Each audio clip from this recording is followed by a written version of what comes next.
नमस्कार. आज 20/10/21 या शुभदिनी अरण्येश्वर कीर्तनप्रेमी मंडळाला 50 वर्ष झाल्यामुळे लावी कीर्तन सुरू आहे. आज आंद्रे यांच्या घरी हरिभक्तपरायण सौ रोहिणी मानेपरांचे यांचं कीर्तन होणार आहे. त्याचा सर्वांनी अवश्य लाभ घ्यावा. धन्यवाद.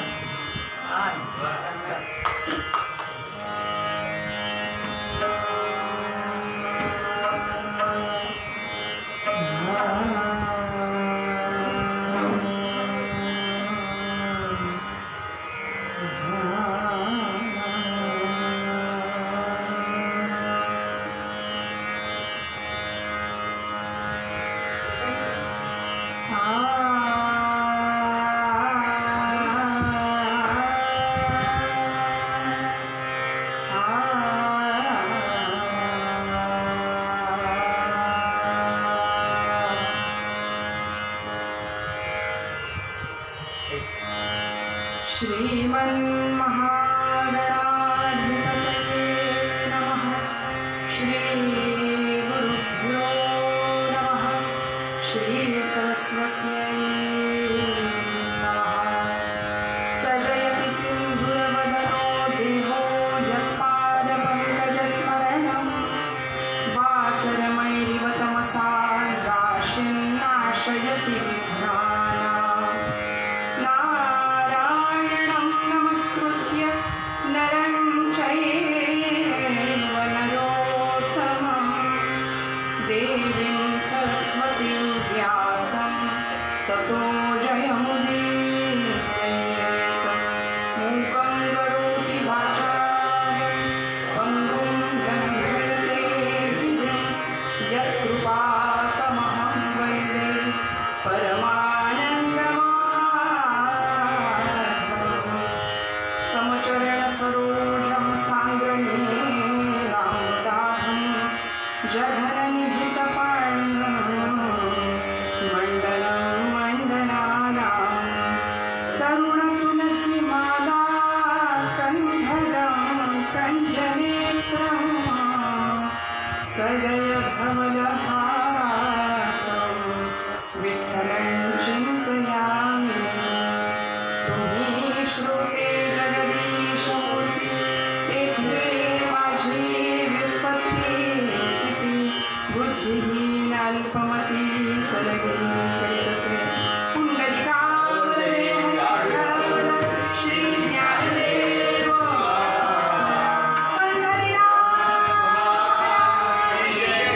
माऊली ज्ञानेश्वर महाराज की. जगद्गुरु तुकाराम महाराज की. सभा संतन की जय. जय रघुवीर समर्थ मंगलमूर्ती.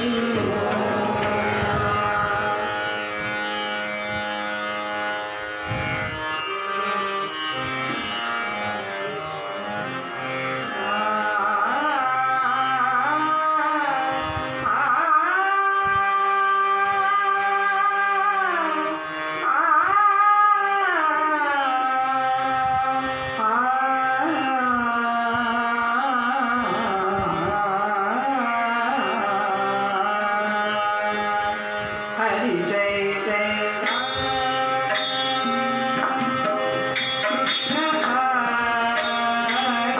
हरि जय राम.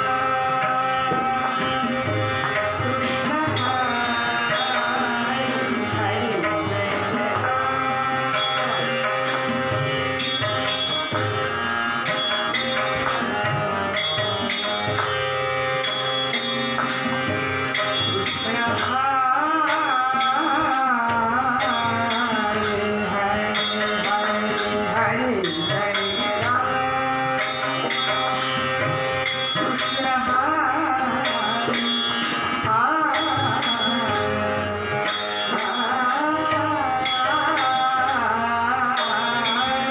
हरि जय जय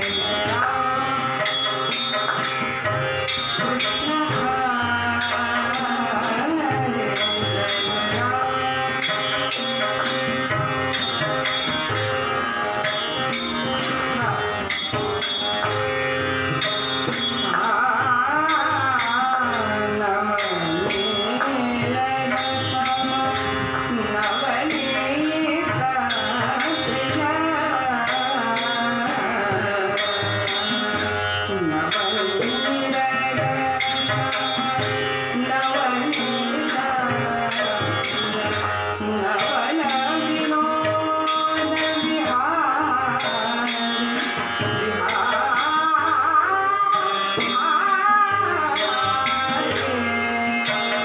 राम हरी जय जय राम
हॅलो हां परमेश्वर स्वरूप सर्व श्रोतृवृंदांच्या हृदयस्थ परमात्म्याला वंदन करते. अत्यंत श्रद्धापूर्वक अंतःकरणाने प्रत्येकाला नमस्कार करते. आज अरण्येश्वर कीर्तनप्रेमी मंडळाचे सर्वच ज्येष्ठ श्रेष्ठ पदाधिकारी आणि सर्व मंडळ उपस्थित आहे. निमित्त फार गोड आहे. आमच्या आंद्रे काकांच्या आणि काकूंच्या प्रेमळ आग्रहासाठी या सुंदर अशा निमित्ताच्या साठी कीर्तन सेवेचं आयोजन झालंय. म्हणून प्रत्येकाच्या चरणांवर विनम्र भावाने नमस्कार करते. कीर्तनाच्या साथीसाठी असलेल्या दोन्ही उत्कृष्ट साथीदारांना मनापासून वंदन. दोन साथीदार कीर्तनकार आणि आपण सर्व श्रोतृवृंद सगळ्यांनी मिळून आजची कीर्तन सेवा पांडुरंगाच्या चरणावर अर्पण करायची. आज आंद्रे काकांचं घर एरवीही ते मंदिरच आहे, पण आज मंदिर जास्त झगमगत आहे आणि खऱ्या अर्थी मंदिराचं स्वरूप आलेलं आहे. आपण सगळे श्रोते माझ्यावर मनापासून प्रेम करणारे आहात. वयाने अधिकाराने अनुभवाने मोठे असलेले आहात. त्यामुळं वेगळं काय सांगणार, पण आजच्या निमित्तासाठी आजचं औचित्य इतकं सुरेख आहे, गोड आहे. त्यासाठी समर्थांचा अत्यंत सुंदर असा सुप्रसिद्ध असलेला अभंग आहे. त्या अभंगाच्या भावार्थावर किंवा थोडासा बोलण्याचा प्रयत्न करते. त्या अभंगावर थोडा वेळ त्याची अर्थपूजा बांधूया आणि मग साजेसा कथाभाग सांगूया. एकदा जय जयकार ठणकावून करा.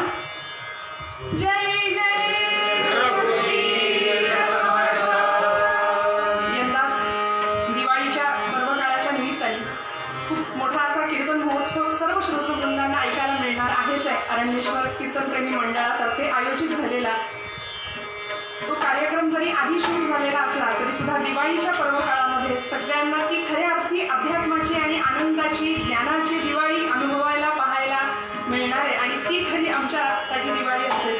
त्यामुळे आजच्या कीर्तन सेवेला सुरुवात करताना समर्थ रामदास स्वामींचा अभंग थोडा वेळ त्याच्यावर निरूपण आणि मग कथाभाग.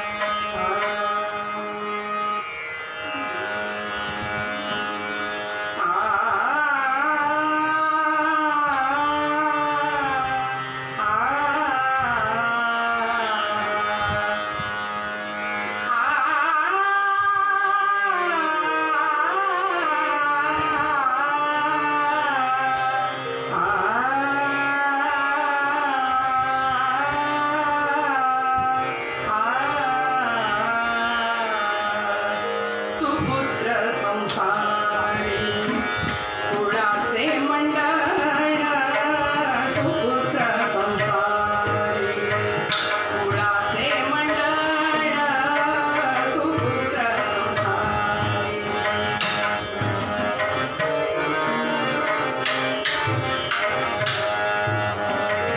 कुळाचे मंडळ, सुपुत्र संसारी कुळाचे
लोकजीवनाचं अत्यंत सूक्ष्म निरीक्षण ज्यांना होतं, प्रयत्नांनी साध्य केलेली विद्या, चिंतनातून मिळवलेला विचार, वैराग्य वृत्ती, परोपकार प्रवणता या सगळ्याच्या बळावर एका विशाल धर्माचं अभ्युत्थान करण्याचं काम ज्यांनी केलं असे समर्थ सद्गुरू राष्ट्रगुरू समर्थ रामदास स्वामी. कुग्रामे अथवा नगरे पहावी घरांची घरे, भिक्षा मिसे लहान थोरे परीक्षोण सोडावी. या न्यायाने पृथ्वीमध्ये जितुकी शरीरे तितुकी भगवंताची घरे म्हणून प्रत्येकाजवळ जावं, जय जय रघुवीर समर्थाचा डांगोरा पिटावा आणि समाज मन शहाणं करावं. वास्तवाचा रोकडा स्पर्श ज्यांना लाभला होता, वारकरी संप्रदायामध्ये जसे माऊलींचे ग्रंथ आहेत ना, तसा समर्थ संप्रदायातले समर्थांचे ग्रंथ, आध्यात्मिक दर्जा जर आपण विचार केला, अर्थात तो ठरवणारे आपण कुणीच नाही, पण जसं मुमुक्षुत्वाच्या पलीकडे जाणाऱ्या माणसांसाठी, मुमुक्षुत्व असणाऱ्यांसाठी माऊलींनी जसा अमृतानुभव नावाचा ग्रंथ लिहिला ना, तसा समर्थांचा आत्माराम नावाचा ग्रंथ आहे. साधक अवस्थेतल्या माणसासाठी किंवा भाविकांसाठी, भक्तांसाठी माऊलींनी जसा ज्ञानेश्वरी नावाचा ग्रंथ लिहिला, तसा समर्थांचा साधकावस्थेतल्या भक्तासाठी, उपासकासाठी दासबोध नावाचा अप्रतिम ग्रंथ.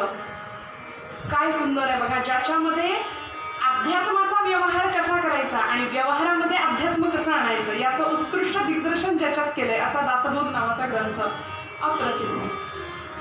यापुढे जाऊन श्रमिकांच्यासाठी, काबाड कष्ट करणाऱ्या साध्या भोळ्या आमच्यासारख्या प्रापंचिकांसाठी माऊलींनी हरिमुखे म्हणा, हरिमुखे म्हणा, पुण्याची गणना कोण करी. आपण पुण्यात राहतो म्हणून पुणेकर मंडळी म्हणू शकतात पुण्याची गणना कोण करी, पण तसं नाहीये. माऊलींनी सांगितलंय पुण्याची गणना कोण करी. त्याच्या मुखामध्ये हरिनाम आहे, त्याच्या पुण्याची गणना काय करावी, कुणी करावी. म्हणून हरिपाठ नावाचा जो माऊलींचा अत्यंत सुंदर असा ग्रंथ आहे, आणि इकडे हरिपाठ वारकरी संप्रदायासाठी आणि समर्थ संप्रदायामध्ये समर्थ रामदास स्वामींनी मनोबोध नावाचा जो ग्रंथ लिहिला 205 श्लोकांचा, प्रत्येकाने जवळ बाळगावा, खिशात ठेवावा. अगदी राजकारणात असलेल्यांनी सुद्धा प्रत्येकाने असा आध्यात्मिक अनुभूतीचा श्रेष्ठतम असलेले हे सगळे ग्रंथ आहेत आम्हाला समर्थांनी दिले. प्रस्तुतचा जो अभंग आज आपण निरूपणासाठी घेतलाय समर्थांचा, तो अंतर्लापिका या प्रकारातला आहे. म्हणजे काय काय गंमत आहे बघा, समर्थांच्या काव्याचा दर्जा सुद्धा तितकाच विलक्षण होता. मी यापूर्वी बऱ्याचदा सांगितलंय आणि प्रसिद्ध असं वाक्य आहे बाबासाहेब पुरंदरेंचं की छत्रपती शिवाजी महाराजांनी महाराष्ट्राला गनिमी कावा शिकवला, पण समर्थांनी महाराष्ट्राला गनिमी काव्य दिलं. 11 11 बहु 11 काय 11 कळीची ना, गुप्त ते गुप्त जाणावे आनंद वन भुवनी. समर्थ स्थापित 11 महाराष्ट्रामध्ये समर्थांनी स्थापन केलेल्या एक मारुती काश्मीरच्या पहलग्राम गावामध्ये आहे. म्हणजे कुठेपर्यंत समर्थ पोहोचले होते. एवढ्या सगळ्या या जीवन प्रवासामध्ये समर्थांनी इतकं सुंदर वाङ्मय लिहिलं. त्यातला हा अभंग तो दुसऱ्या चरणाचा पहिला शब्द आहे. कीर्तनकारांना बरं आहे ना पाठ करायला, विसरलं समजा तर शेवटचा शब्द काय हा आठवत. म्हणजे माझं तसंच झालं आता. अभंग इतका गोड आहे. सुपुत्र संसारी कुणाचे मंडण, वंश उद्धरण हरिभक्त. शेवटचा शब्द भक्त. दुसरं चरण भक्त तरे तारी 42 पुढे, भक्तीचे निमुळे जगदोद्धार.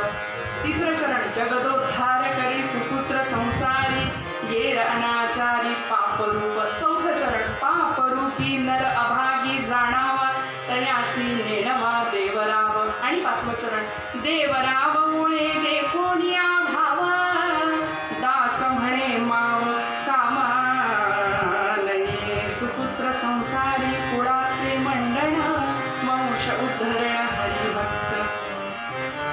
समर्थांनी मी म्हटलं जसा वास्तवाचा रोकडा स्पर्श समर्थांच्या साहित्याला, त्यांच्या संपूर्ण जीवनाला होता. तुम्ही आम्ही प्रपंचाची जी व्याख्या करतो आणि संतांनी जी प्रपंचाची व्याख्या केली त्यामध्ये प्रचंड मोठा फरक आहे. तुम्ही आम्ही आमचा प्रपंच आमच्या सुखाकरता कसा होईल याच्यासाठी रात्रंदिवस धडपडत असतो, पण प्रपंच म्हणजे नेमकं काय, किंवा ज्याला आम्ही संसार म्हणतो, संसरती इति संसार, ज्याला आम्ही संसार म्हणतो, प्रपंच म्हणतो, ते रहाट गाडगं आमचं चालू आलोय संसाराचा. पण ज्या काळामध्ये समर्थांचा काळ जर आपण बघितला तर 16वं शतक आहे. ज्या काळामध्ये प्रपंचाचे 2च अर्थ लोकांना माहिती होते. पहिला अर्थ असा आहे की प्रपंच करावा. पूर्वीचा काळ बरं, म्हणून मी थोडं जबाबदारीने आणि धाडसाने बोलते. 5-50 मुलांना जन्म द्यावा, अगदी 16वं शतक. प्रपंच करावा, भरपूर संतती जन्माला घालावी आणि छान आपल्यापुरतंच बघावं, हा एक प्रपंचाचा अर्थ. आणि दुसरा अर्थ होता हे सगळं सोडावं, ना देशाचा ना धर्माचा देवाचा विचार न करता, कुठलाही समाजाचा विचार न करता वैयक्तिक उपासनेसाठी जंगलात निघून जावं. म्हणजे एकतर प्रपंच किंवा एकतर संन्यास, हे 2च मार्ग ज्या काळामध्ये प्रचलित होते, अस्तित्वात होते, त्या 2ही मार्गांचा निषेध आमच्या संतांनी केला आणि उत्तम सुवर्ण मध्य समर्थांनी काढला. मध्य मार्ग आम्हाला सांगितला, प्रपंच करावा नेटका, मग घ्यावे परमार्थ विवेका, येथे आळस करू नका विवेकी. म्हणाले दोन्ही टोकं कशाला बघता, मध्यम मार्ग आहे ना, प्रपंचही करता येईल आणि उत्तम परमार्थही साधता येईल. परमार्थ करायला प्रपंच सोडलाच पाहिजे किंवा प्रपंच करायला परमार्थ सोडला पाहिजे असं काही नाही. उत्तम दोन्ही प्रकारचं सगळं साध्य आम्हाला साधता येईल याकरता समर्थांनी प्रपंचाचा व्यापक अर्थ समाजाला शिकवला. नेटकं जगणं, प्रपंचात नेटकं असावं. आमची मुलं बाळं शाळेत जात आहेत, उत्तम शाळेमध्ये त्यांना घातलेलं आहे. पतिदेवांना रोज बीपीची गोळी घेतल्याशिवाय झोप येत नाही, दिवस त्यांचा जात नाही व्यवस्थित. मग 2 माळा जप कमी गेला तरी चालेल, पण बीपीची गोळी घेतली आहे का चौकशी करावी लागेल. प्रपंच करावा नेटका, फाटकं तुटकं जगणं संतांना मान्यच नव्हतं. नेटकं समर्थांचंच दासबोधातलं वचन आहे, प्रपंची असावे सुवर्ण, परमार्थी पंचीकरण. सगळं छान उत्तम आम्हाला जगता यावं ही अपेक्षा आहे. प्रपंच करावा नेटका, मग घ्यावे. नाथ महाराजांचं चरित्र यासाठी दिव्य याकरता आहे की प्रपंच आणि परमार्थ या दोन्ही रुळावर न चालणारी नाथांची गाडी होती. उत्तम परमार्थ आणि उत्तम प्रपंच नाथांना साधला. आमची बऱ्याचदा फसगत होते, धड एकही जमत नाही. पण अशा काळामध्ये आपल्याला माहिती आहे एकंदर पूर्ण 4 प्रकारचे आश्रम अध्यात्मशास्त्राने आम्हाला सांगितले. ब्रह्मचर्याश्रम, गृहस्थाश्रम, वानप्रस्थाश्रम आणि संन्यासाश्रम. पण या सगळ्या 4 आश्रमांमध्ये धन्यता कशात आहे हो? धन्यो गृहस्थाश्रम. गृहस्थाश्रमाची धन्यता सगळ्यांनी मान्य केली आणि या गृहस्थाश्रमाला परिपूर्णता लाभावी याकरता समर्थांनी या गृहस्थाश्रमामध्ये काय असलं पाहिजे म्हणजे मग कुळाचं मंडळ ठरेल, कुळाची शोभा ठरेल याचं वर्णन करताना समर्थ म्हणतात, सुपुत्र संसारी कुळाचे मंडळ, वंश उद्धरण हरिभक्त. आज आम्हाला आमचं आजचं विज्ञान सांगते संतती जन्माला यावी अशी जर तिची इच्छा असेल ना तर ती संतती जन्माला येऊ शकते. हा भारतीय स्त्रीला इथल्या मातीने आमच्या अध्यात्मशास्त्राने दिलेलं फार मोठं वरदान आहे. हे जगात कुठेही नाहीये. असा इच्छित संतती प्राप्तीचा अनुभव सिद्ध मार्ग जगाच्या तत्वज्ञानात कुठेच नाही जो भारताच्या मातीमध्ये. का? कारण 2500 वर्षापूर्वी, मी उदाहरण सांगेन आपल्याला, 2500 वर्षापूर्वी, 3000 वर्षापूर्वी दक्षिणेतल्या कानडी नावाच्या एका गावामध्ये आर्यम्मा नावाच्या एका स्त्रीला की माझ्या पोटी अमुक अमुक गुणांचा संचय असणारा एखादा क्रांतदर्शी तेजस्वी बाळ जन्माला यावा. तिला असं वाटलं. का? कारण सगळीकडे बौद्ध मतांचा सुळसुळाट सुटला होता. बौद्ध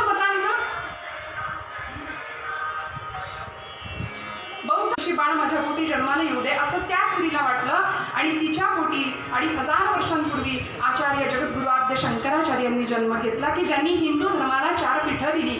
असे तो हिमाचल भारत एकसंध केला, पायदळी तुडवला.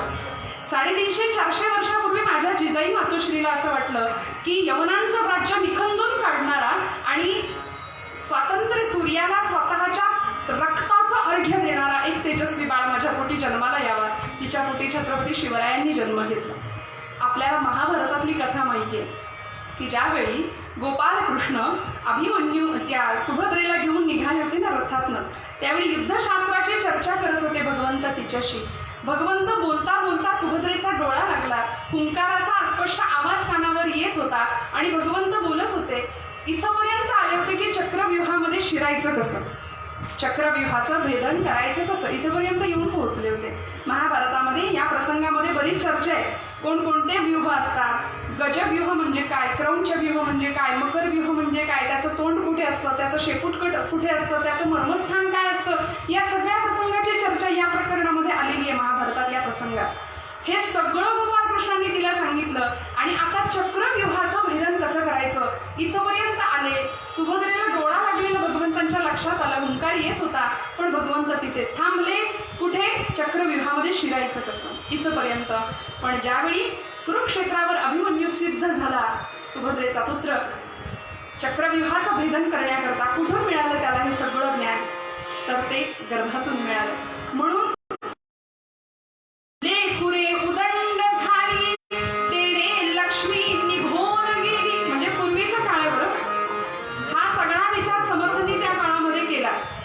तुकोबाई सुद्धा म्हणतात, पुरे एकची पुत्र मायपोटी, नामस्मरणे उद्धरे पुढे कोटी. तुकोबाई म्हणतात, शब्द वापरला या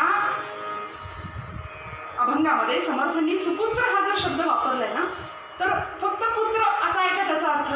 अजिबात नाही. परत सुपुत्र आणि सुकन्या या दोनही अर्थांनी समर्थांनी हा शब्द वापरलाय. कारण आजचा काळ आपण बघतोच आहे सगळीकडे. फार मी त्याच्यावर माझा विचार मांडणार नाही, आपण सगळे जाणतात. पण समर्थांनी असं सांगावं की एक पुत्र जन्माला यावा, पण तो असा असावा, कुपुत्रो जायते क्वचिदपि कुमाता न भवति कदा, असं शास्त्र सांगतं. कु आणि माता हे शब्द एकत्र नाही येणार. कुपुत्र असू शकतो, पण त्याला सुपुत्र करण्याकरता कष्ट आईला घ्यावे लागतील. सुपुत्र संसारी कुळाचे मंडळ, तो काय करेल? कुळाची शोभा तर वाढवेलच, वंशाचा उद्धार करेल, 42 कुळांचा उद्धार करेल असं समर्थ म्हणतात ना. पुत्र तरे तारी 42 कुळे, भक्तीचे निमुळे जगदोद्धार. बस. आणि तो हरिभक्त असावा. या शब्दाखाली डबल अंडरलाईन करूया. समर्थांनी तो सुपुत्र असावाच, तो असेलच, पण त्याही आधी तो हरिभक्त असावा. आणि जर हरिभक्त असेल तर मग वेगळा सुपुत्राची व्याख्या काही करायची गरज नाही, तो सुपुत्रच असणार. पण आज पिढी अशी आहे की दिवसभर आईवडिलांचे तोंडही न पाहणारी मुलं घरामध्ये आहेत. म्हणजे फोटो शो पुरता सीन झालाय. आईवडिलांना नमस्कार करणं म्हणजे फोटो काढतायत म्हणून नमस्कार करायचा. इतकी वाईट परिस्थिती आहे. आईला आई म्हणणारी मुलं घरात नाहीत. म्हणून समर्थांना सांगावं वाटलं का, सुपुत्र संसारी कुळाचे मंडळ. स्वतः समर्थांच्या चरित्राचा जर आपण विचार केला ना, तर 16व्या शतकामध्ये चारही बाजूंनी यवनांचं आक्रमण होतं आमच्या महाराष्ट्राच्या भूमीवरती. आणि यावेळी समर्थांसारखा एक राष्ट्रपुरुष, एक युगपुरुष जन्माला येतो. मराठवाड्यातलं छोटंसं गाव जांब नावाचं. आणि तिथे वयाच्या 5व्या वर्षी काय काय अवस्था आहे आपल्याला चरित्र माहिती आहे. कविवर्य तिवारी वर्णन करतात, प्रबल यवन झाले होते वंद्य या महाराष्ट्रात, प्रबल यवन झाले होते वंद्य या महाराष्ट्रात, आक्रंदत होता धर्म परसत्तेच्या दारात, आक्रंदत होता धर्म,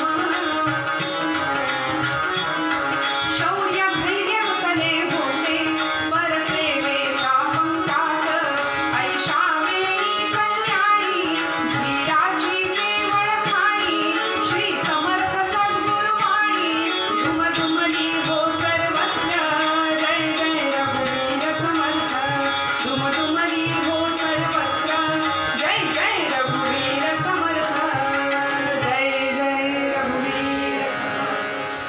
संध्याकाळची वेळ, सगळी मुलं बाळं घरी आली. आपलं लेकरू अजून घरी का नाही आलं म्हणून आईचं अंतःकरण तिळतिळ तुटत होतं. दिवे लागण्याची वेळ. पूर्वीचा काळ बरं, दिवा लावला देवाला, संध्याकाळी 7 वाजले की सगळी घरी यायचे. आता उलट आहे, आता 7 वाजले की सगळे बाहेर पडतायत. संध्याकाळची वेळ म्हणून आता असं सांगावं लागतं की हे पूर्वी होतं. या कराकडे वसते लक्ष्मी उठल्याबरोबर समुद्र वसने देवी पर्वतस्थ, हे पूर्वी होतं. पण आता या सगळ्याचा विसर पडलाय. दुर्दैवानी सांगणारं कुणी नाहीये घरामध्ये. अशी परिस्थिती विचित्र आणि वाईट निर्माण होऊन बसली आहे. यासाठी कीर्तन भक्ती आहे. दिवे लागण्याची वेळ झाली, सगळी मुलं घरी आली. माझा बाळ अजून घरात कसा आला नाही म्हणून आईचं काळजामध्ये चटकन वेदना जाणवली. नारायणा, ए नारायणा, कुठे गेलास रे? लाडाकोडानं वाढवलेलं मोठं करायचं असलेलं बाळ, नारायणा ए नारोबा, अरे मी तुझ्यावर रागावली दुपारी म्हणून नाराज झालास का रे? नारायणा ये ना रे बाबा, घरी कुठं गेलास?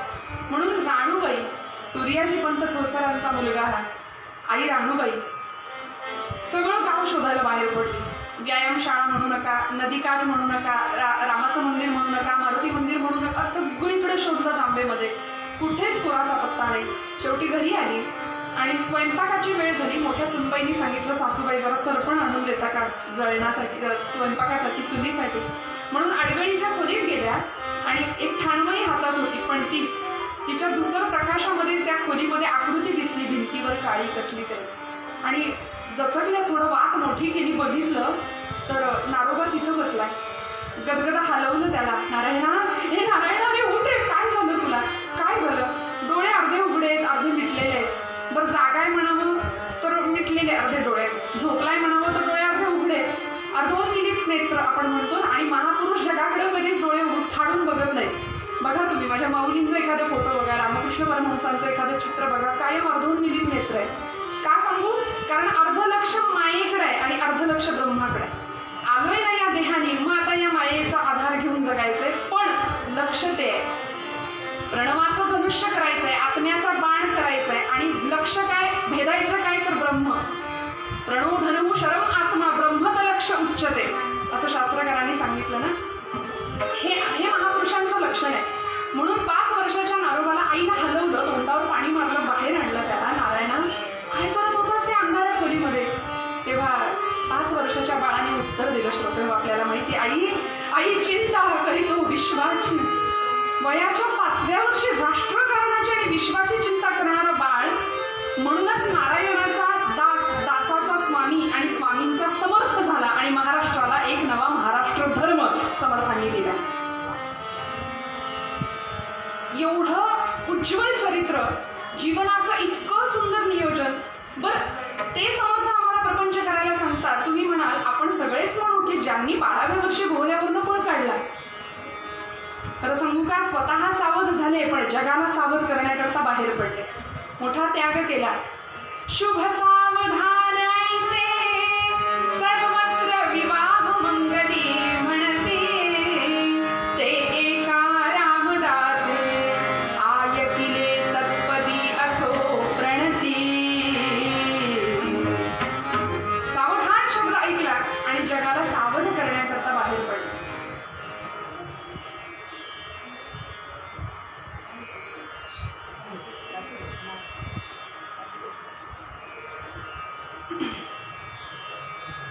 आणि अशा या समर्थांनी आजच्या अभंगामध्ये काय सांगितलं बघा. सुपुत्र संसारी कुळाचे मंडण, वंश उद्धरण हरिभक्त. कुळाचा उद्धार करायचा असेल तर घरामध्ये सुपुत्र असणं गरजेचं आहे आणि त्याकरता आईने कंबर कसायला पाहिजे. कारण सुशीलो मातृपुण्येन पितृपुण्येन चातुरः, उदारो वंश पुण्येन आत्मपुण्येन सौभाग्यतः, असं सुभाषित आहे.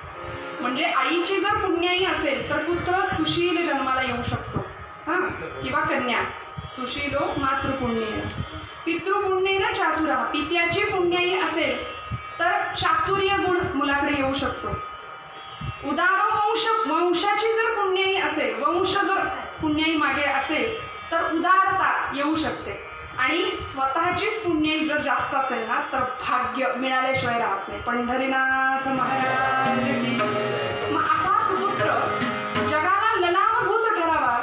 बंगाल प्रांतामध्ये कलकत्त्यामध्ये भुवनेश्वरी देवी आणि विश्वनाथ बाबू दत्त यांचा एक पुत्र असा होता की जो योद्धा संन्यासी ठरला.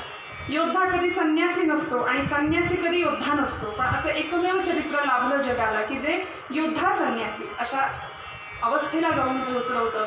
की ज्यांनी शिकागो धर्मपरिषद गाजवली. 11 सप्टेंबरचा तो जागतिक कीर्तीचा इतिहास जगाने पाहिला. एका वाक्याने सगळं बदलून गेलं वातावरण. अमेरिकेतल्या माझ्या बंधू आणि भगिनींना शब्दांमध्ये फारसं ताकद होती अशातला भाग नाही. हे शब्द पूर्वीही कुणीतरी उच्चारले असतीलच, पण मुद्दाम सांगते, शब्द उच्चारणारा देह काय योगाच्या ताकदीने बोलला होता, त्यामुळे तो परिणाम साधला गेला. एवढ्या 3 मिनिटं त्या सभागृहामध्ये टाळ्यांचा कडकडाट होत होता. हा नरेंद्र आईकडून अशा पद्धतीने घडला गेला होता. का? कारण अगदी संस्कारांच्या अशा कुठेही तडजोड नाही, कुठेही कॉम्प्रोमाइज नाही. तू वाटेल ते कर, वाटेल तसा वाग, अजिबात नाही. जिजाई माऊली किती कठोर होते शिवबाराजाला घडवताना. भुवनेश्वरी माता किती कठोर होत असतील स्वामीजींना घडवताना. आमचं कसं असतं, आमच्या बाळाचा काही त्रास नाही, उठ म्हणलं की उठतो, बस म्हणलं की बसतो. अगदी वडिलांच्या वळणावर गेलाय. सकाळी जर त्याला एका जागी बसवलं ना आणि दुसऱ्या दिवशी जरी जाऊन बघितलं तरी ते कार्ड तिथे सापडेल. आमचे गुरुजी सांगतात, उसको हिंदी में गोबर गणेश खेळते, जहा बिठवा वही बैठे. म्हणून असा पराक्रमी आणि असं संतती घरामध्ये असली पाहिजे की ज्यांनी हरिभक्त तर ही अवस्था प्राप्त केलीच पाहिजे. भक्ती तर करायचीच आहे, पण माझं जगणं इतरांच्या कामाकरता आहे का, समाजाकरता, कल्याणाकरता आहे का. म्हणून समर्थ म्हणतात, जगाचा तो भार आपुल्या शिरावर ऐसे थोडे तर वाटो द्यावं. माझ्या शिरावर माझ्या समाज बांधवांचा बोजा आहे, भार आहे, याची जाणीव ठेवून प्रपंच, हा प्रपंचाचा व्यापक अर्थ समर्थांनी आम्हाला शिकवलाय. आणि ज्या स्वामी विवेकानंदांबद्दल मी सांगत होते, 16व्या वर्षीचं वय म्हणजे आमच्या घरातलं अगदी 10वीचं पोरगं, ते 10वीचं मूल, चटकपटक बोलण्याचा गुण येतो मुलांमध्ये. आणि स्वामीजींमध्ये, नरेंद्रामध्ये सुद्धा तो आला होता. पटकन वडिलांना त्यावेळी विचारलं, बाबा, सगळे पालक आपल्या मुलांसाठी काहीतरी ठेवतात, संपत्ती, ॲसेट काहीतरी ठेवतात, तुम्ही आमच्यासाठी काय ठेवलंय? असा प्रश्न 16व्या वर्षी या नरेंद्राने आपल्या वडिलांना विचारला होता, विश्वनाथ बाबूंना. तुम्ही आमच्यासाठी काय ठेवलंय? काहीतरी ठेवायला पाहिजे ना, इस्टेट, बँक बॅलन्स, जमीन, काय काय आमच्या नावावर. तेव्हा आताचे पालक असते तर 2 लगावल्याच असत्या, पण ते विश्वनाथ बाबू होते आणि ते नरेंद्र होते, हा फरक आहे.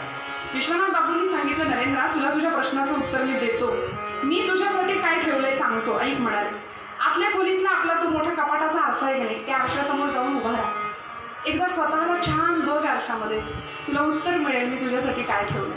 आणि खरंच तो 16 वर्षाचा नरेंद्र कपाटासमोर, आरशासमोर जाऊन उभा राहिला, स्वतःचं प्रतिबिंब निरीक्षण केलं आणि डोळ्यातनं टचकन पाणी आलं. एवढा बलदंड देह, एवढं रूप सौंदर्य, सशक्त देह आहे, काम करण्याची इच्छाशक्ती आहे, स्वतःच्या कर्तृत्व शक्तीवर पूर्ण विश्वास आहे, या पलीकडे आई वडिलांनी काय ठेवायचं असतं माझं. आमचं कसं असतं, आम्हाला जे मिळालं नाही ते मुलांना मिळावं ही अपेक्षा सगळ्या पालकांची असते आणि म्हणून सगळं आयतं नेऊन त्यांच्यासमोर आम्ही ठेवतो. या पलीकडे आई वडिलांनी काय करायचं असतं. म्हणून नरेंद्राचा स्वामी विवेकानंद या अवस्थेला जाऊन पोहोचले की प्रतिकूलता होती किंवा नव्हती म्हणून माणूस घडणं आणि बिघडणं यात कसलाही तथ्यांश नाही. प्रतिकूलता असली तरी माणसं घडली आणि अनुकूलता फक्त प्रश्न संस्कारांचा होता. आणि जो सुपुत्र घडण्यामध्ये आईचा, जो वंशाचा उद्धार करेल, सुपुत्र संसारी कुळाचे मंडळ, कुळाला शोभा ठरेल असा सुपुत्र. अभंग 5 चरणांचा आहे, सगळा सोडवायचा म्हटलं तर आपल्याकडे वेळ तेवढा नाही. त्यामुळे हरिभक्त या अवस्थेला पोहोचणारा सुपुत्र कसा असला पाहिजे. एक सुभाषित सांगते आणि मी आता पूर्वरंग संपवते. या सुभाषितामध्ये आपण वंशाचा दिवा असं म्हणतो, कुलदीपक असं म्हणतो सुपुत्राला. जशी ती पणती असते, अर्थात मुलगी काय आणि मुलगा काय हा भेद आजच्या काळात राहिला नाही, पूर्वी होता, पण आजही काही अंशी बरं, अगदी 1% तो भेद नाही म्हटलं तरी आमच्या कुठेतरी आतमध्ये आहेच आहे. तो नाकारता येत नाही, तो आहे. पण आपण वंशाचा दिवा असं म्हणतो. सुपुत्र म्हणजे कुलदीपक असं त्याला म्हणतो. कवी म्हणाले, पूत सपूत तो क्यों धनसंचय, पूत कपूत तो क्यों धनसंचय. पुत्र जर सुपुत्र असेल तर धनसंचय कशाला करा, आणि पुत्र जर कुपुत्र असेल तर कशाला धनसंचय करा. काय गंमत आहे बघा. पूत सपूत तो क्यों धनसंचय, पूत कपूत तो क्यों धनसंचय.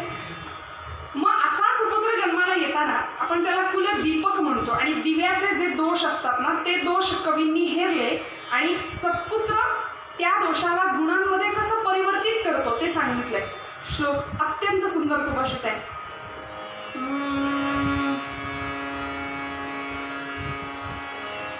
पात्रन्न तापयति नैव मलं प्रसूते, स्नेहं न संहरति नैव गुणान् क्षिणोति, द्रव्यावसान समये चलतां न धत्ते, सत्पुत्र एव कुलसद्मणिकोऽपि दीपः.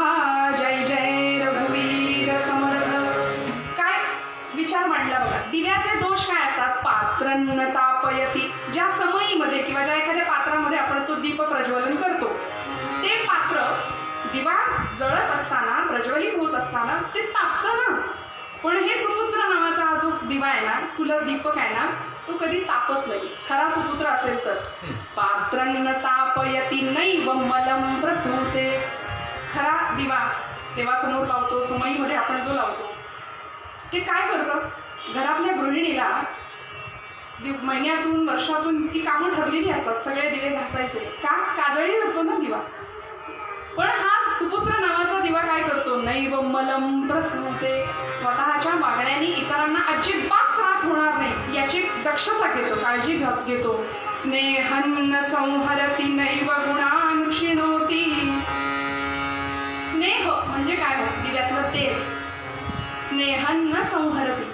दिव्यातलं तेल संपतं, त्याला वारंवार पुन्हा पुन्हा पुन्हा पुन्हा ते तेल घालावं लागतं. पण सुपुत्र नावाचा हा जो कुलदीपक आहे तो असा आहे की त्याच्यातलं स्नेह म्हणजे काय? प्रेम. तेलाला स्नेह असा जो शब्द असेल तर स्नेहाचा अर्थ प्रेम आहे, आपुलकी आहे, माया, ममता आहे. ती त्याच्या अंतःकरणातली कधी संपत नाही. स्नेहम न संहरती नैव गुणान् क्षिणोती. गुण म्हणजे सुद्धा जसं दिव्यातलं तेल संपतं तसं याच्या जवळचे गुण संपत नाही. तो गुणांचा समुच्चय त्याच्याकडे घेऊनच तो जन्माला येतो. आईचे संस्कार तसे असतात. आणि मग द्रव्यावसान समये चलताम न धत्ते. आता ऐका बरं, आई वडिलांच्याकडचं द्रव्य संपलं की हा दिवा त्यांना वृद्धाश्रमात पाठवायला कमी नाही करत. म्हणजे जर खराच दिवा असेल तर. पण जर तो सुपुत्र असेल तर तो तसं नाही वागत. पात्र दिवा काय करतो? द्रव्यावसान समय, त्याच्यातलं तेल संपलं की दिवा विझणार आहे. पण सुपुत्र हा असा आहे की आई वडिलांच्या जवळ काहीही नसलं तरी हे घर माझं नाही, हे आईचं घर आहे, बाबांचं घर आहे, म्हणून तो तिथे राहतो. आणि मग सत्पुत्र एव कुल सद्मणी कोपी दीपहा. असा तो सुपुत्र. त्या रत्नाच्या दिव्यामध्ये कस्तुरीचं तेल घालावं, ज्ञानाची ज्योत पेटवावी आणि आसमंत उजळून टाकावा. असा तो सुपुत्र जगाला ललाटभूत ठरतो. स्वतःचा घर तर उजळतोच, उद्धार करतोच 42 कुळांचा. तो हरिभक्त सुद्धा असतो, वंशाचा उद्धार करणारा. आणि नवे समर्थ म्हणतात तसं तो कुळाला मंडळ ठरतो, कुळाची शोभा वाढवतो. असं बाळ घरामध्ये जन्माला यावं, बस या अपेक्षेने समर्थांचा हा अभंग आहे. आता निरूपणाकडे जाताना पुन्हा एकदा अभंगाचा आठव करते. आणि काकूंची एक इच्छा आहे म्हणून एक अभंगाच्या 2 ओळी फक्त गाते. मी कधी फार तो अभंग गात नाही, म्हणण्यातलं नाही आहे नेहमीच्या, पण तरीसुद्धा त्यांचा आग्रह आहे म्हणून थोडंसं गाते की निमित्त गोड आहे, सगळेजण वाट पाहत आहेत आतुरतेने.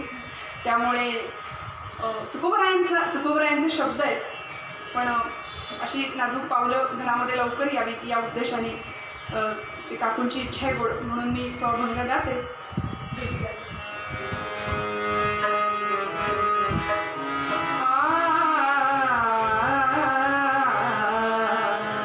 भेटी लागी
समर्थ हाच आशय व्यक्त करतायत की असा सुपुत्र आमच्या घरामध्ये असावा की जो वंशाचा उद्धार करेल. आणि त्याकरता शिवाजी जन्माला यावा असं वाटत असेल तर आईने जिजाऊ व्हावं असं म्हणतात ना. त्या न्यायाने येथ वडील जे जे करीती तया नाम धर्म ठेविती तेची गेर अनुष्ठिती सामान्य सकल. या न्यायाने सुपुत्र हा सुपुत्रच असावा हे सर्वस्वी माता पित्यांच्या हातामध्ये आहे. आणि त्यामुळे समर्थ हाच आशय मनात आमच्या समोर व्यक्त करतात पूर्वरंगाच्या मूळपदामध्ये.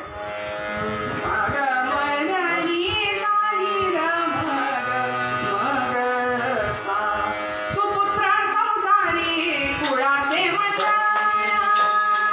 सुपुत्र संसारी कुळाचे मंडळ, सुपुत्र संसारी कुळाचे मंडळ.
उन्मनी तुरिया बिनोरे छंदे छंदे गुंजतसे पहिला मेरुचे शिखर पहिला मेरुचे शिखर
कीर्तनाच्या प्रथेनुसार थोडा वेळ हरिनामाचा गजर, हाताने टाळी, मुखाने गोड असं नाम घ्यायचं आणि मग सगळ्यांच्या परिचित असलेला आणि सगळ्यांना आवडणारा असा छोटासा कथाभाग.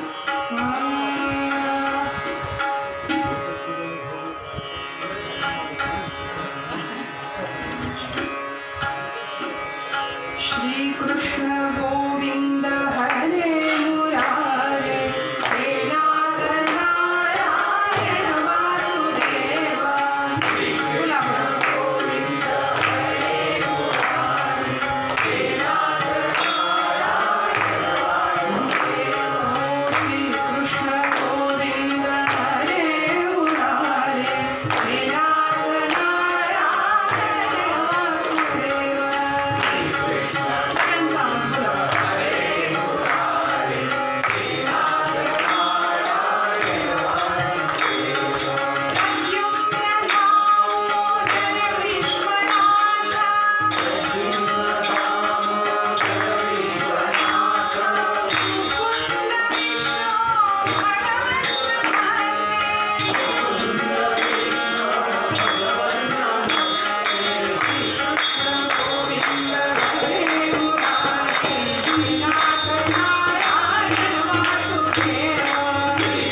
वासुदेव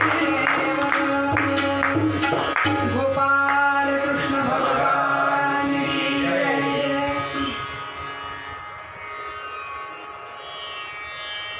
सकाळची वेळ,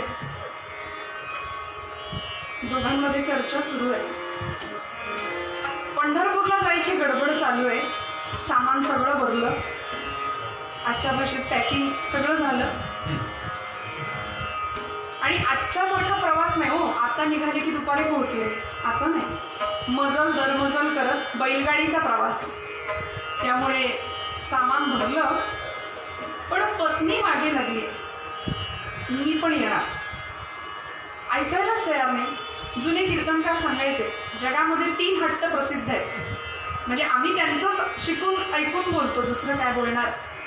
जगामध्ये 3 हट्ट प्रसिद्ध आहेत. बालहट्ट, राजहट्ट आणि तिसरा स्त्री हट्ट. जुने लोक सांगायचे की यापुढे माणूस कितीही घट्ट असला तरी तो मोठा होतो म्हणायचा स्त्री हट्टापुढे. त्यामुळे नाईलाज झाला हो, ऐकायलाच तयार नाही. मी पण येणार पंढरपूरला. पतिदेवाने सांगावा का ऐक माझं, नको हट्ट करूस अशा अवस्थेमध्ये. का? गर्भवती होत्या. नाही मला पंढरपूरला यायचंच आहे. ऐकायलाच तयार नाही. शेवटी नाईलाज झाला. अहो मला पांडुरंगाने स्वप्नात दृष्टांत दिलाय. मला पांडुरंगाने स्वप्नात दृष्टांत दिलाय की पंढरपूरला येऊन राहा म्हणून. मी काय बी ऐकायची नाही. मला घेऊन चला म्हणजे चला, मी येणार म्हणजे येणार. दामा शेट्टी गोणाईला सांगताय, गोणाई हट्ट नको ना ग करू बाई. अगं तुला प्रवास नाही झेपणार. आपल्याला बैलगाडीचा प्रवास करायचा आहे पंढरपूरपर्यंत, नरसी बामणी ते पंढरपूर मजल दरमजल करत. आणि तुला नाही सोसणार, नको हट्ट करू. ते काय बी नाही, मी येणार. नाईलाज झाला. गाडीत बसवलं, सगळं सामान भरलं आणि निघाला. सुरू झाला प्रवास. येता येता येता येता मजल दरमजल करत करत प्रवास पूर्ण झाला आणि शेवटी पंढरपुराच्या त्या पवित्र पावनभूमीवरती स्पर्श पोहोचले. मात्र संतांच्या पदस्पर्शाने पुनीत झालेली पदधूळ मस्तकाला लावली. पांडुरंगा आले रे बाबा, आले रे बाबा देवा आले. आणि काय पंढरपूरचं वर्णन करावं. आधी पंढरपूर, आधी पंढरी आणि मग वैकुंठ नगर. सगळ्या संतांनी सांगितलं ना, आधी रचिली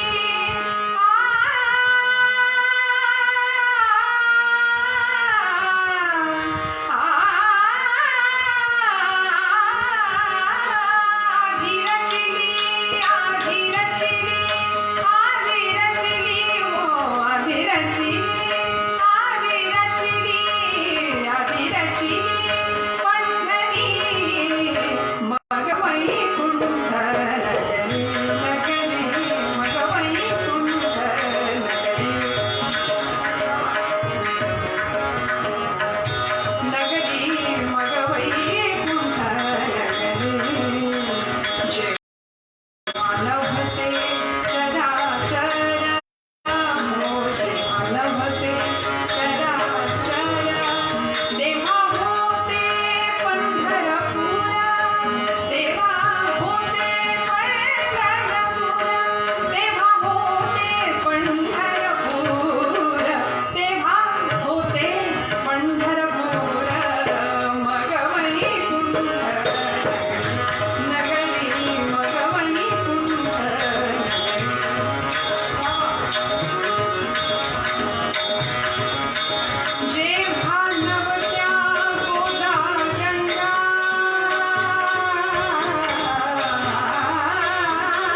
पण राऊळामध्ये पांडुरंगाच्या त्या चरण कमलांना कडकडून मिठी मारली, मस्तक टेकलं, डोळे भरून पांडुरंगाचं ते रूप बघितलं. सावळे हे रूप गोजिरे सगुण, सावळे हे रूप गोजिरे सगुण, सावळे हे रूप गोड. पांडुरंगा सगळ्यांनी जे रूप डोळ्यामध्ये शब्दामध्ये साठवण्याचा प्रयत्न केला ना संतांनी, पण शब्द कमी पडले. तितकं पांडुरंगाचं ते राजस सुकुमार मदनाचा पुतळा, लाखोंचा समुदाय पंढरपूरला धावतो तो एवढ्यासाठी. का? अहो त्या लाखोंच्या गर्दीमध्ये दर्शन सुद्धा अनेकांना होत नाही, मुखदर्शन घेऊन माघारी यावं लागतं, पण तरी समाज धावतो वेड्यासारखा. का? कारण सर्व सुखाचे आगर. आम्ही नको ते सुख प्रपंचामध्ये शोधतो ना, पण खरं सुख तिथे आहे. ज्यांना कळलं तेच धावतात, बाकीचे घरी थांबतात. म्हणून या पांडुरंगाचं दर्शन झालं, दोघांनी दर्शन घेतलं. आणि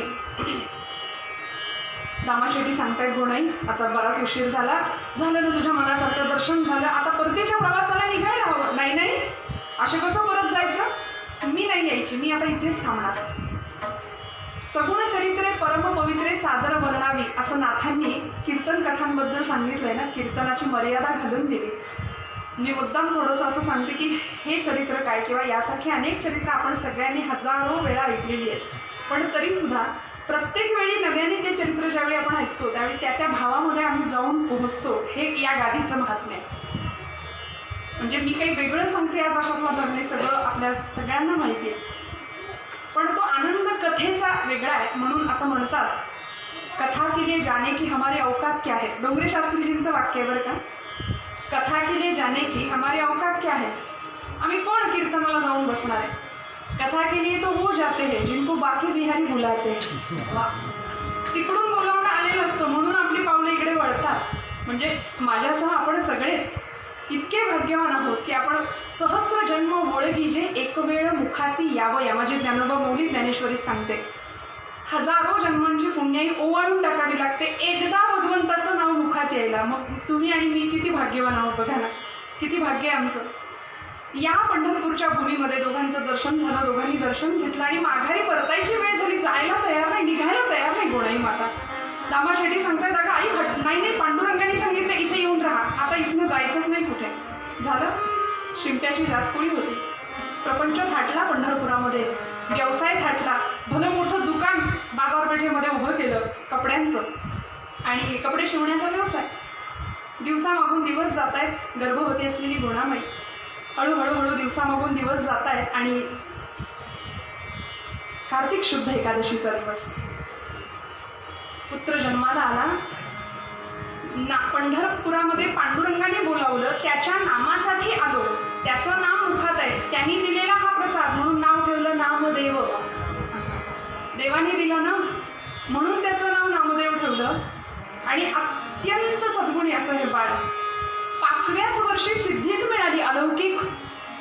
तुमच्या माझ्या घरातलं 5 वर्षाचं लेकरू हे असं आम्ही पाहतोय. फार तर काय मोबाईल घेऊन आता बसतील, पण सिद्धी म्हणजे काय 5व्या वर्षी नामदेव महाराजांना अलौकिक सिद्धी मिळाली की पांडुरंगच बोलायला लागला. हो, हे सोपं नव्हतं, ही चेष्टा नाही. आणि हे तुमच्या आमच्या बुद्धीच्या कक्षेच्या आवाक्याच्या पलीकडचं इतकं विलक्षण चरित्र.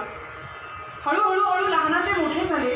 दामाशेठींचा नियम आपल्या सगळ्यांना माहिती आहे की रोज सकाळी पांडुरंगाचं दर्शन घ्यायचं, कामावर जायचं, संध्याकाळी घरी येताना दर्शन घेतल्याशिवाय अन्न ग्रहण करायचं नाही. हा नित्य नियम होता. रोज पांडुरंगाला नैवेद्य अर्पण केल्याशिवाय स्वतः जेवायचं नाही, हा नित्यक्रम होता. कारण तोची विश्वंभर विश्वाचा आधार, सगळ्या विश्वाचा आधार तो आहे. भगवंत आमचं दैन्य दुःख दूर करतो का, तर तो सगळ्याचा आधार आहे. आणि आमच्या प्रपंचामध्ये या गाडग्यात जर आम्ही त्याला विसरलो तर त्याला काहीच अर्थ नाही. प्रत्येक क्षणाला त्याचं स्मरण होतं का, आधार होता त्याचा. तोची विश्वंभर विश्वाचा आधार, तोची विश्वंभर विश्वाचा आधार.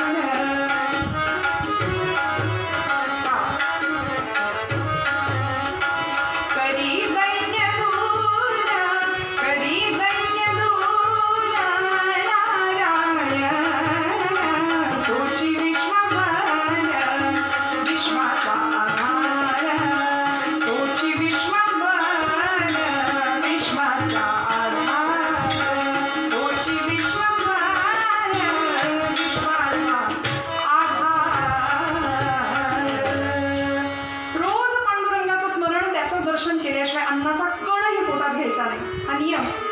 आणि परगावी जावं लागलं एके दिवशी. निघताना आदल्या दिवशी नामयाला सांगितलं, जवळ बोलावलं, नामया पांडुरंगाला नैवेद्य दाखवशील का रे उद्याचा? हो बाबा, लगेच तयार झालं. तयारी केली. दुसऱ्या दिवशीची पहाट उजाडली. पहाटेच्या वेळीच दामाशेट्टी बाहेर निघून गेले परगावी. आणि पहाटेपासून हा 5 वर्षाचा नामदेव तयारीला लागला. का? बाबांनी आपल्याला नैवेद्य द्यायला सांगितलंय पांडुरंगाला. म्हणून पहाटेपासून लगबग आईच्या मागे लागलेला आहे. आई आई, अगं लवकर नैवेद्य तयार कर, मला पांडुरंगाला द्यायचं आहे, लवकर तयार कर. गोणाई माता म्हणते, कार्ट्या नाम्या, देव काही उठल्या बसणार आहे का जेवायला? अरे जरा थांब, उजेड दे तरी. तू पहाटे बस, तुला भूक लागली म्हणून काय माझ्या मागे लागलास? एवढ्या पहाटे कशाला उठलास? नाही, मला देवाला नैवेद्य द्यायचंय. बाबांनी सांगितलंय, पांडुरंग जेवल्याशिवाय आपण जेवायचं नाही, आज्ञा आहे बाबांची. त्यामुळे मला भूक लागली आहे आणि देव जेवल्याशिवाय मी जेवणार नाही. तर आई लवकर नैवेद्य दे. कसा बसा वेळ काढला. मध्यान्नीची वेळ झाली. नैवेद्याचं छान सुंदर पान तयार करून दिलं आईने आणि हातामध्ये घेऊन झाकलं केळीच्या पानाने. धावत तुरु गाठलं मंदिर. पांडुरंगाच्या समोर पाण्याचं मंडल केलं, ताट ठेवलं, पाणी फिरवलं. सुरुवात करा म्हटले. 1 क्षण गेला, 2 क्षण गेला, काहीच हालचाल नाही समोरनं. पांडुरंगा, रोज बाबा येतात माझे, आज मी आलोय म्हणून काही जरा वेगळं वाटतंय तुला? नखरे चालले सगळं. आई आपल्याला जे करते तिथं ते सगळं तिथे चाललं होतं. आज बाबा येतात रोज आणि आज मी एवढूसा पोर आलोय म्हणून काही चवण्या डवण्या लावल्यास काय? चल बरं, बऱ्या बोलाने जेव, लवकर सुरू कर. तरीही हालचाल नाही. पाषाणातलं चैतन्य प्रकट करण्याचं सामर्थ्य त्यांच्यामध्ये होतं श्रोतनो, तुमच्या माझ्यामध्ये नाही. आम्ही किती अर्जवं केली तरी पांडुरंग येत नाही. का? कारण बोलवणारा नामदेव होता, बोलवणारे अज्ञान स्वामी होते. तेव्हा रामराय आले, तेव्हा जेवले. आम्हाला वेळच नाही, आम्ही ठेवतो आणि काढून घेतो. आम्हाला केवढी भीती, खाल्लं बिल्लं तर करायचं आहे. आणि बरं त्या ताटावर नाव आधीच कोरलेलं असतं, बरं का हो, नैवेद्याचं ताट तुम्ही घ्या, म्हणजे ते आधीच ठरलेलं असतं कोणी घ्यायचंय. समर्पय आम्ही, हा जो भाव आहे तो नाही ना.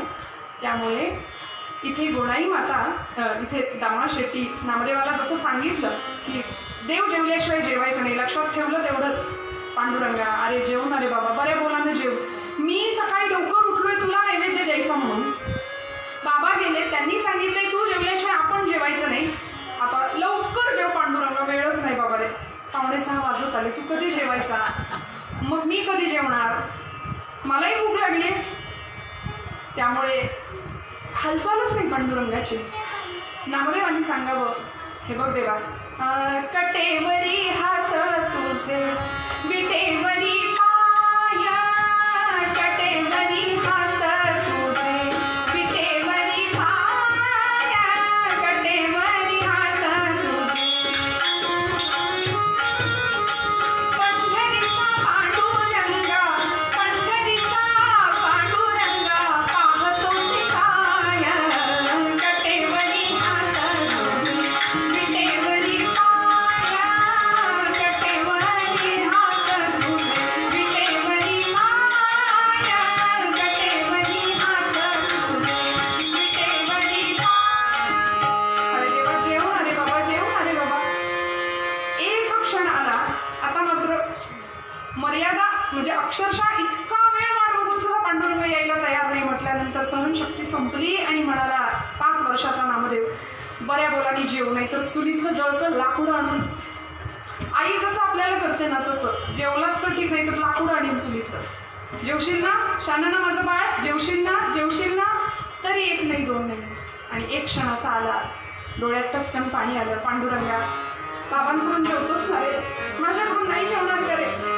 रोज बाबा येतात आणि आज तू माझ्याकडून जेवणार नाहीस का? हे बघ, तू जर जेवला नाहीस ना, बाबा मला विचारतील, नाम्या देव जेवला का रे? मी नाही म्हणेन आणि बाबा मला मारतील रे. मग बाबांचा मार खाऊन मरण्यापेक्षा इथं तुझ्या पायरीवर डोकं आपटून जीव देतो म्हणाले. आणि असं धावत गेले त्या पायरीवरती. डोकं आपटणार एवढ्यात डोक्याला लागलंच नाही हो. डोक्याखाली असा मऊशार हात लागला आणि गाभाऱ्यातनं आवाज आला, नाम्या, ए नाम्या, अरे दगडाचा देव कधी जेवतो का रे? नामदेव महाराज हुशार, 5व्या वर्षीच विचारलं देवाला प्रश्न, देवा मी काही वेडा नाही, दगडाचा देव कधी बोलतो का रे? बोललास ना, बऱ्या बोलानं जेव, लवकर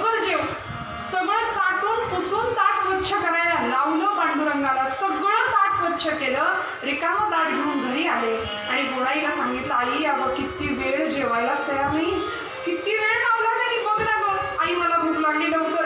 गोणाई आता आतमध्ये स्वयंपाकघरात, नाम्या नैवेद्याचं पान आणलेस ना, घेऊन बस, मी आले वाढायला. आणलंय पण वाढशील की नाही काय ते रिकाम आहे. बघितलं गोणाई मातेनी, नाम्या नाम्या कापट्या, एवढा धीर तुला धरवला नाही ना, हा सांगितलं होतं ना देव जेवल्याशिवाय, देवाला नैवेद्य अर्पण केल्याशिवाय जेवायचं नाही म्हणून, एवढा धीर धरवून संपवलंस तिथं रावळामध्ये मित्रांना घेऊन, स्वतः तू खाऊन टाकलंस आणि आता वाढ म्हणतोस. आई अगं मी नाही गं, मी नाही जेवलो. मग कोण जेवलं? अगं असं काय करते, ज्याच्यासाठी दिला होतास नैवेद्य तोच जेवलं. नाम्या नाम्या खोटं बोलतोस, खोटं बोलतोस. अगं नाही काय, सुपुत्र संसारी कुळाचे मंडळ, वंश उद्धरण हरिभक्त. नाही काय, नाही मी नाही जेवलो आई, खरंच नाही. नाम्या खोटं बोलू नकोस. आताच्या मुलांना खोटं बोलायला सांगावं लागत नाही, पण गोडाई माता मुलाला सांगते, नाम्या खोटं बोलू नकोस. नामदेव महाराज म्हणतायत, आई आई खोटं म्हणजे काय गं, खोटं कसं बोलायचं तेच मला माहिती नाही, मला नाही माहिती खोटं काय असतं. आई खरंच खरंच देव जेवला गं, देव जेवला. हे नामदेवाचं आणि गोणाईचं संभाषण चालू आहे. दामाशेट्टी आलेले दोघांना कळालं नाही, दारातनच दोघांचा संवाद ऐकतायत. नामदेव महाराज सांगतायत, आई मी बघितलं गं, माझ्या समोर चाटून पुसून वाटी स्वच्छ केली खिरीची, किती खात होता बघ आवडीने. आई म्हणली, खरंच तू बघितलंस? कुणी बघितलं? अगं कुणी कशाला बघायला पाहिजे, या डोळ्यानी मी बघितलंय, मी ग पाहिला, या डोळ्यानी, मी स्वतःच्या डोळ्यानी पाहिलं. तुला सांगतो कसा जेवला, ऐक नीट. या डोळ्यानी मी ग पाहिला, देव जेवला ग, देव जेवला, देव जेवला ग, देव जेवला, देव जेवला ग, देव जेवला.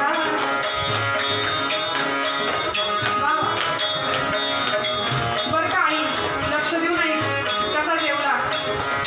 कमरेवरचा काढून हात, कमरेवरचा काढून हात, कालविला तो दूध भात, कालविला तो दूध भात, मोडी मुरडीचा कानवला ग, मोडी मुरडीचा कानवला ग, देव जेवला ग, देव जेवला, देव जेवला ग, देव जेवला, देव जेवला ग, देव जेवला.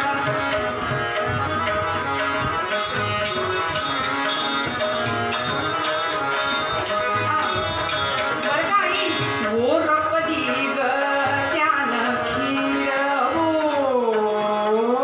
रपदी ग,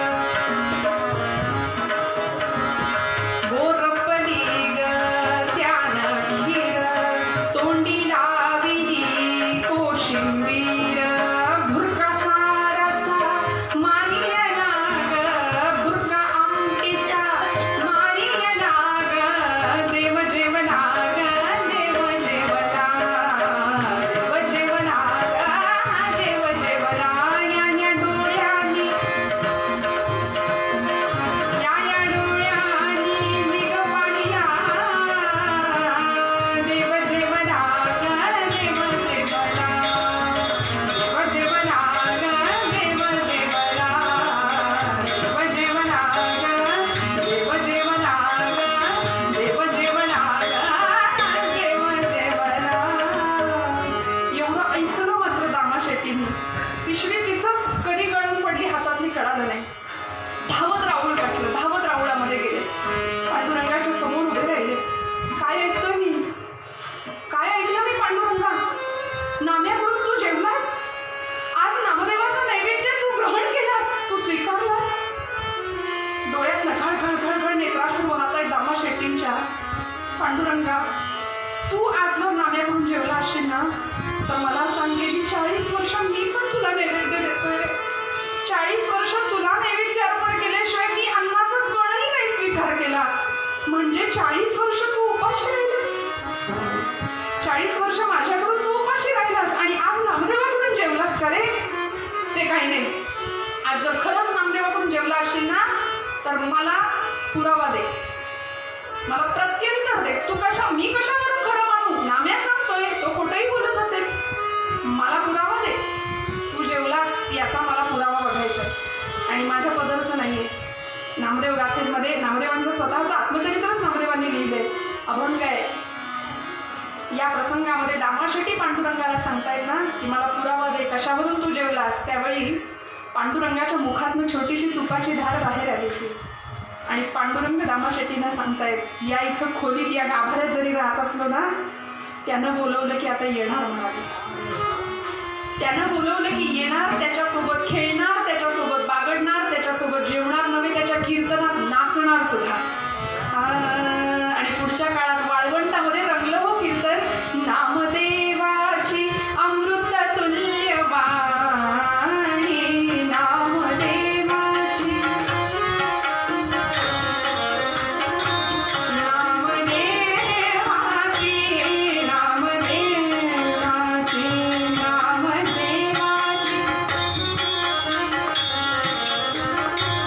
नामदेवाची नामदेवाची अमृत तुल्य वाणी.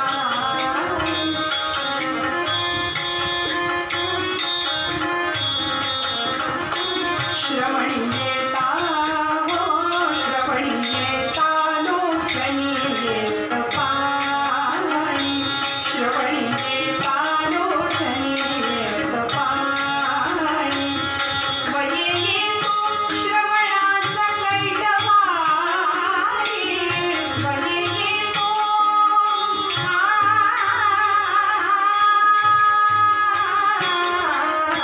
स्वये येतो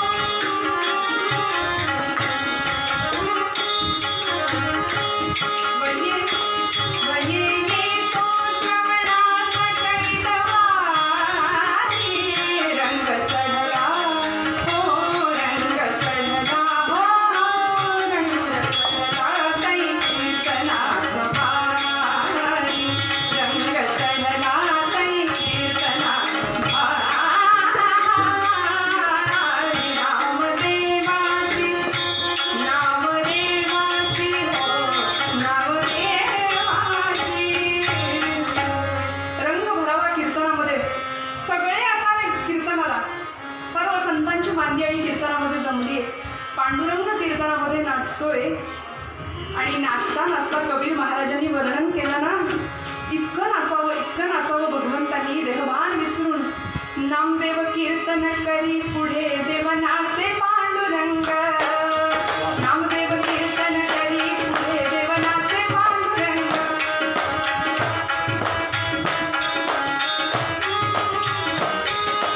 एक चिटाळी पितली चंद्र भाग्य वाळवंटी, एक चिटाळी पितली चंद्र भाग्य वाळवंटी. माझा ज्ञानराजा माझा ज्ञानराजा. नामदेवांचं कीर्तन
छत्र मिळालं संस्कारांचं, ती शिदोरी मिळाली. वयाच्या 5व्या वर्षी पांडुरंगाशी असं नातं जोडून टाकलं सख्यत्वाचं, आपलेपणाचं, की अलौकिक सिद्धी प्राप्त केली.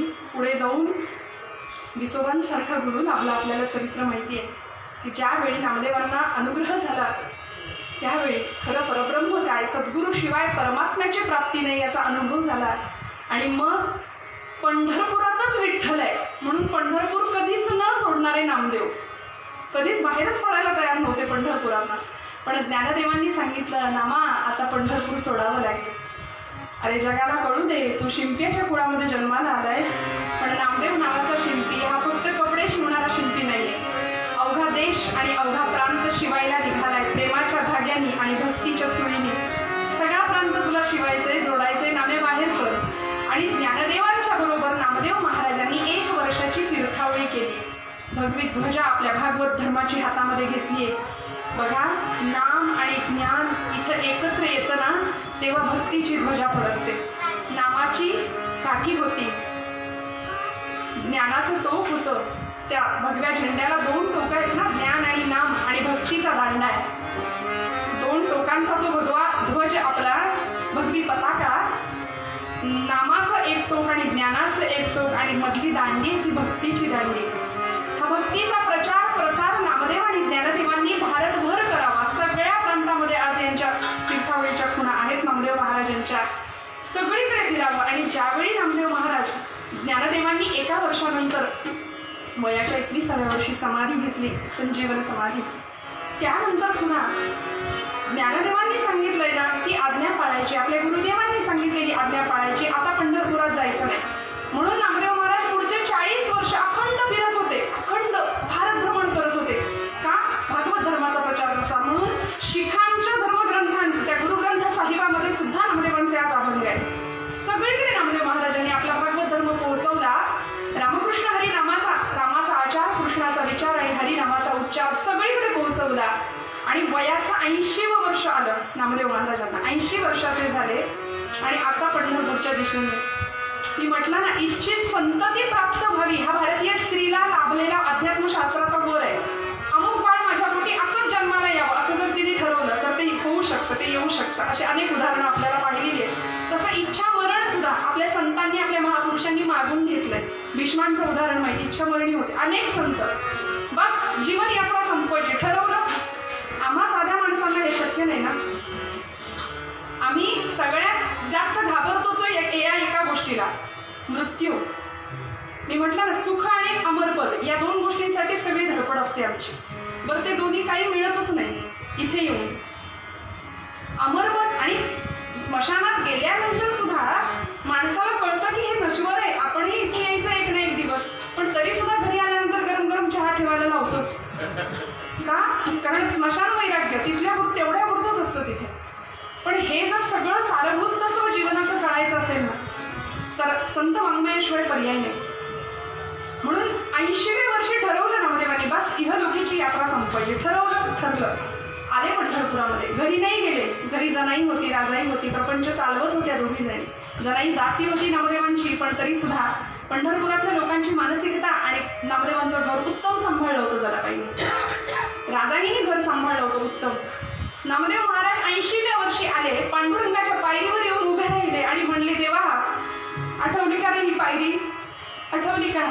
या पायरीवर डोकं आपटून जीव द्यायला निघालो होतो ना, तेव्हा आलास, मला अडवलंस, माझ्या डोक्याखाली हात ठेवलास, मला प्रेमाने जवळ घेतलंस.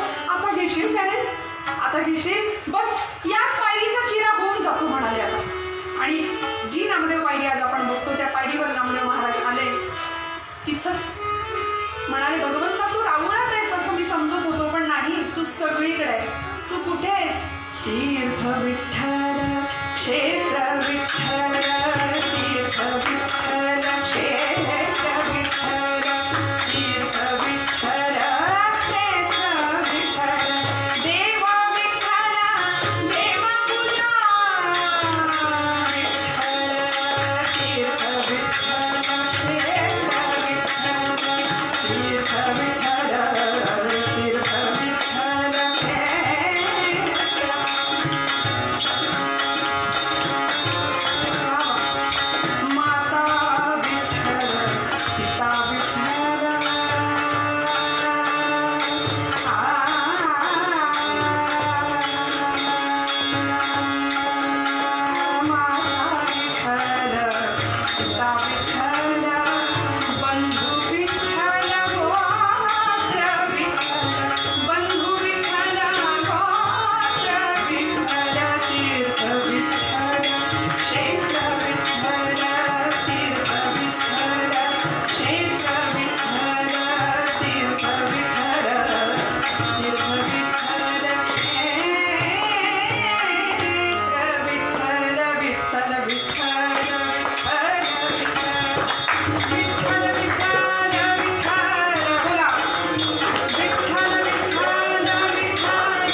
आंद्रे काका, काकू, आमच्या ताई आणि दादा सगळ्यांनाच मनापासून धन्यवाद देते की ही कीर्तन सेवेची गोड अशी संधी आपण सगळ्यांनी मला प्राप्त करून दिली.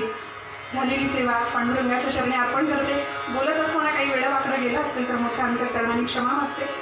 दोनही साथीदारांचे मनापासून आभार व्यक्त करते आणि आपण सर्वांच्या चरणी वंदन करून परमात्म्याकडे सगळ्या संतांनी जे मागणं मागितलं ते मागणं मागूया.